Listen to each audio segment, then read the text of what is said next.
do HapKiDo, which is a soft martial art as opposed to a hard martial art. It's a Korean style, and it's what's called a mixed martial art. So what that means includes striking, kicking, joint locks, throws, and weapons, and meditation. So a hard martial art is if somebody strikes you, you strike against that power. And here, we would go around that strike. Instead of taking it head on, we would move around the strike. The actual style of HapKiDo is fairly recent. It's from the 20th century, but it comes from, hundreds of years of Korean martial arts. You'll see it's very circular. There you see a lot of circles in HapKiDo, and it's like water. So water doesn't go through a rock, it goes around, and that's the same principle as HapKiDo.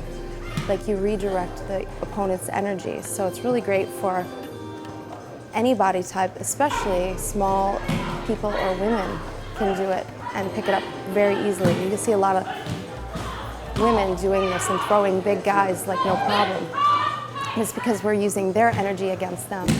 This HapKiDo is traditional HapKiDo, but it's got a lot of other influences. It's got a lot of street fighting in it. It's got practical skills in it. It's got, basically everything you've ever seen, rolls, throws, and because Saban's training, because he's like a martial arts sponge.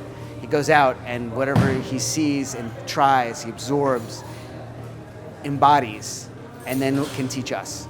My role is to fill them, and they keep filling them until they are fulfilled. In martial arts, we are part of a long history and a long chain, right? I'm just one link in this chain, right? And there's a long link that went from my master's master, way back thousands of years. They say that martial arts is so is journey. It's not a destination, it's a journey. In martial arts, most styles have 10 degrees of black belt, and usually the first three are junior instructor levels, and then 4th, 5th, and 6th are master level, and then 7, 8, 9, 10 are grandmaster level. Some ranks have it a little bit differently, but that's basically how it is. So master level means things like you can run a school, that you can promote other black belts. I don't know, I guess it's like going from high school to graduate school. This is kind of how I think of it.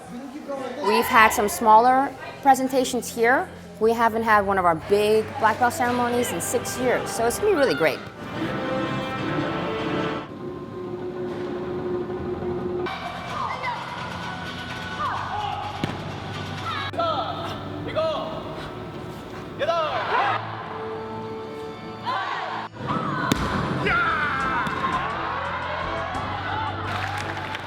And there's 4 of us who are getting our master level at 4th degree. The event's going to be a showcase of all that we've learned. I'm excited just to, show what I've been doing for the last 17 years of my life to my friends, my family, and it means a lot to me, and it's been a big part of my life. So I want to show everybody what I've been doing, because not a lot of people know. They know I do martial arts, but they don't really know what it's all about. It's funny to me because it's actually almost exactly 18 years to the day that I started.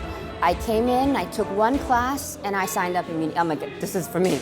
I know it's for me. I didn't even take a trial month, or I just knew what I wanted. So the fact that it's happening 18 years later, and I'm still, it's amazing to me. The journey has seemed so, it seems like a blink of an eye, but also seems like so long. The next belt ceremony, the hoopla and the ceremony is great. It's lovely. It's an awesome ceremony. But for me, it's another day. There's nothing. My skill doesn't change because the belt color changes, and the way I live in the world doesn't change because of this day. It's hard to explain a little bit because when you get your first degree, it's it's a very big, empowering event. But I've been promoted a number of times since then. There's seniors first, and then second, then senior second, and third, then senior third. And so every time that happens, I think I slowly realize that there's nothing from one level to the next that fundamentally changes. That it's just like a mile marker in the road.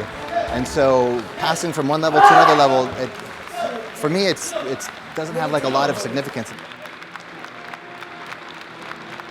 It's a great honor. Honestly, it's a great honor to have worked with the same master for almost 19 years now. But I have so much more to learn.